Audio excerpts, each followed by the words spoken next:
Women of Word. My name's Yannick, and thank you so much for making me a part of this event. I can't wait to meet you all in person. I've seen you guys in the comments when your first lady was preaching, and I could tell you guys are like me, a little wild, a little crazy, but still has a lot of purpose, and you guys are just ready to move forward. So today, in order to help you to move forward, I'm going to help you with your self-love and taking care of yourself. I'm an executive coach by trade, and I help CEOs, entrepreneurs, executives, leaders, your mama, your daddy, whoever, to reach their next steps in life. And what I find is people have the greatest ideas and amazing minds and amazing talents, but they don't take care of themselves enough to be able to put all of that on display. And I say that because everything that you want to do is going to require your best self. Even the Lord your God said he wants you to love him with all of your heart, soul, and mind.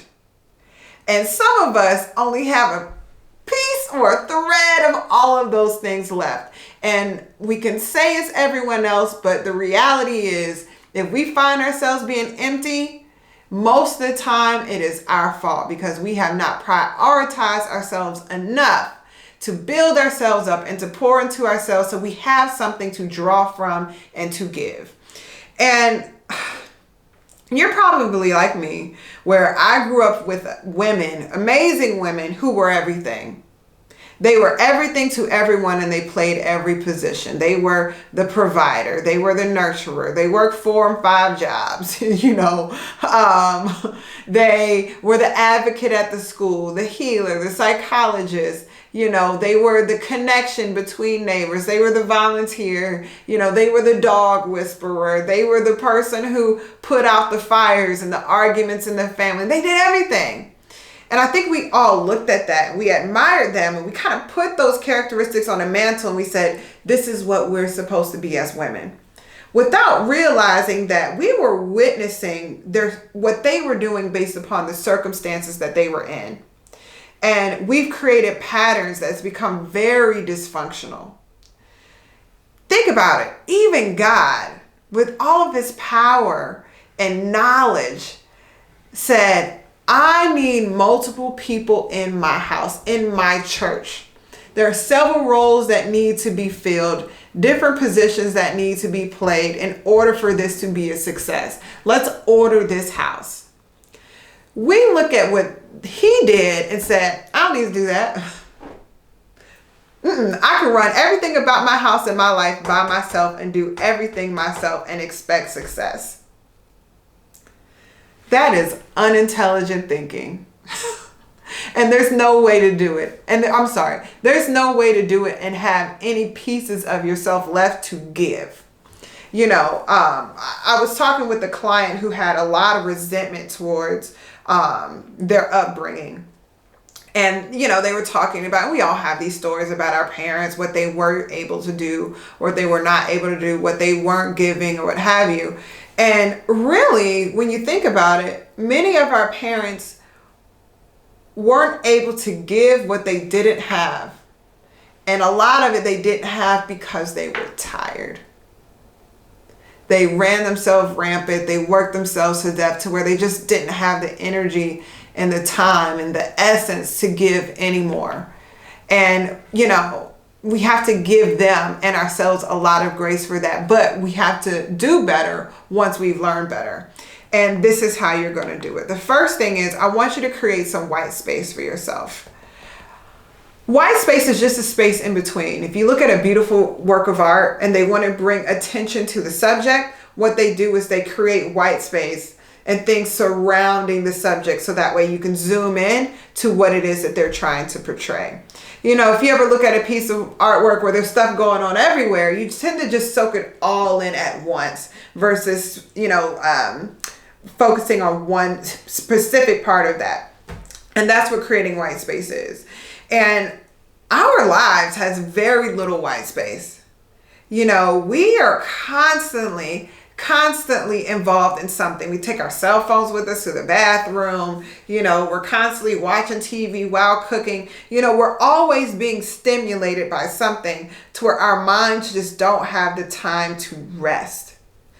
Some of us are sleeping for 8, 9, and 10 hours a day, and we feel tired because we have not given our minds any rest. And you're going to do that by creating some white space. So what could that look like? It can look like taking a walk without your technology, or taking a walk and just absorbing your surroundings, talking with God, talking with yourself, and just kind of soaking up life.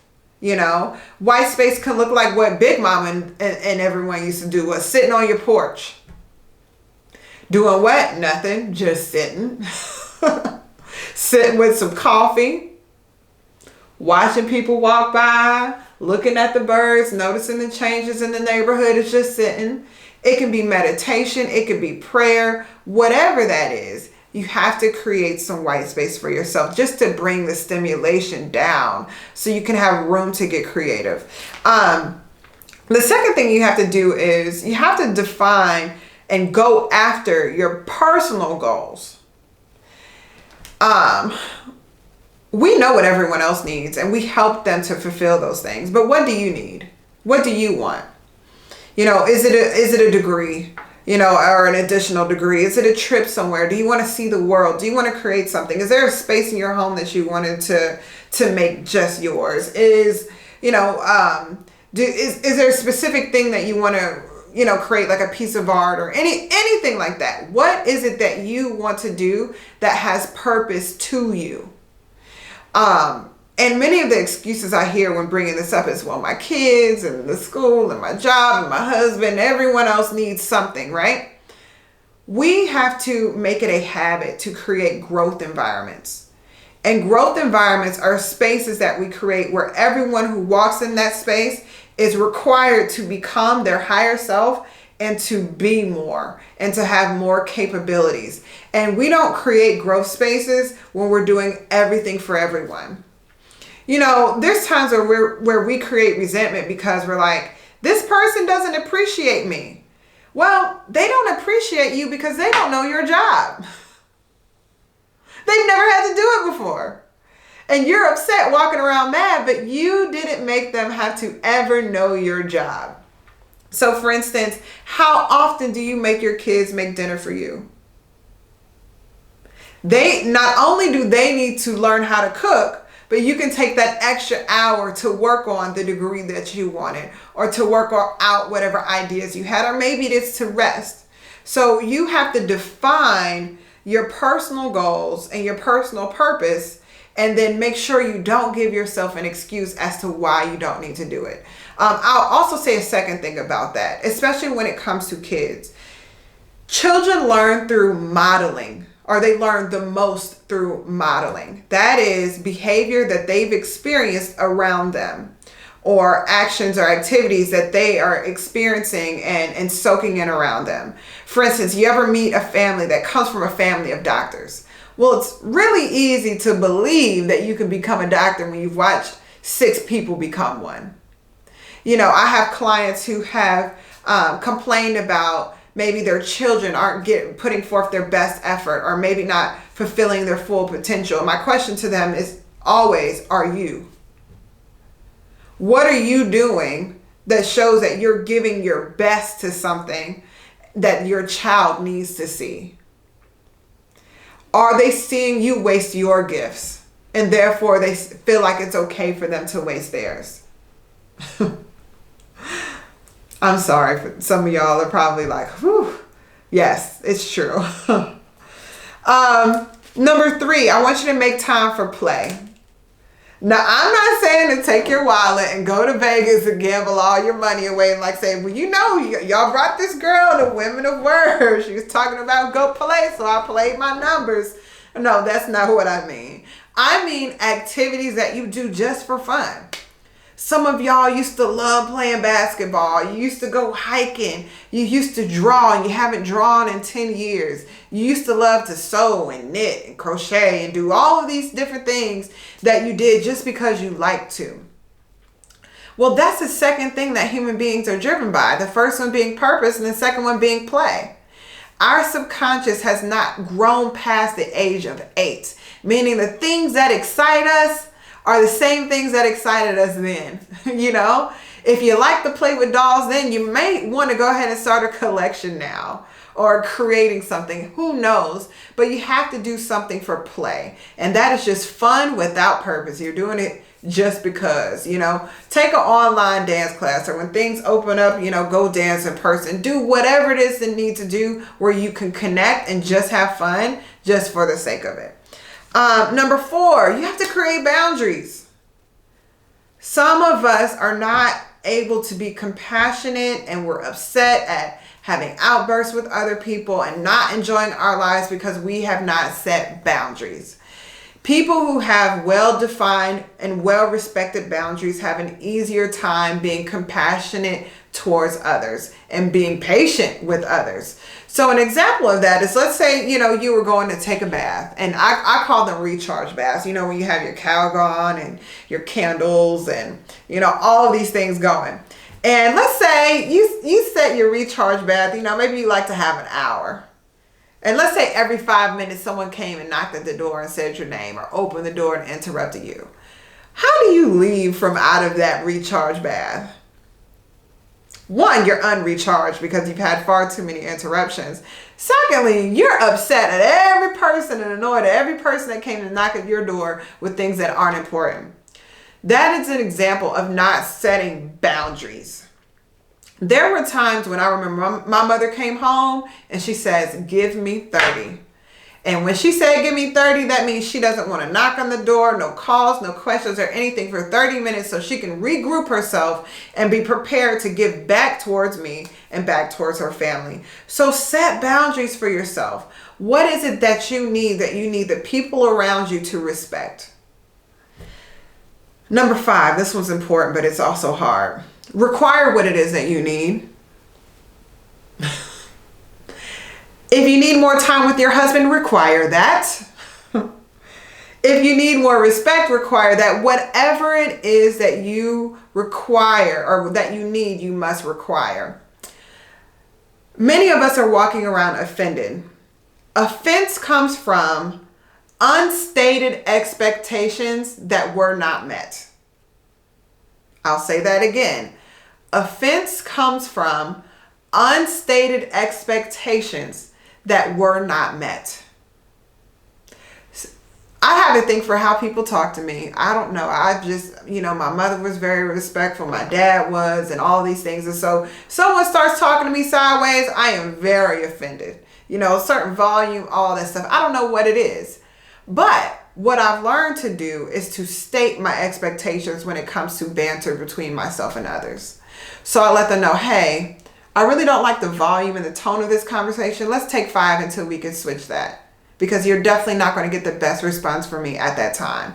I find 9 times out of 10, people will regroup, because ideally we both needed to regroup, and they will come, you know, and come with a different type of energy. And it's beautiful for both of us because we can both enter and exit that conversation without any resentment, because I don't want to harbor any resentment for anyone. So you have to require whatever it is that you need, because otherwise you're going to walk around with that resentment, and we can't do that because you're not filled if you're filled with resentment.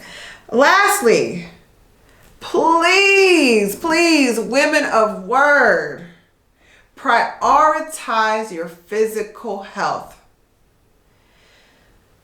I meet some wonderful souls and beautiful minds who have the best ideas, and they want to be a part of everything and do everything, but they cannot keep up with the pace of life, and they cannot operate at the pace in which is required for them to hit their goals. Sometimes people get ahead because they can run faster than you towards whatever said goal is. And it's not because they have more ideas or more intellect or anything like that. Sometimes they're just able to do more. And you have to prioritize your physical health, because without that, you have nothing. So give yourself foods that make you feel good. You know, you have depression foods. Depression foods are high in fat, high in carbs. It is proven that when you eat those things, your mind will get more and more negative. So it feels good in the moment, and then you have a huge drop. Eat foods that make you happy. Happy foods, fruits, vegetables, salads, things of that nature. Take care of your body.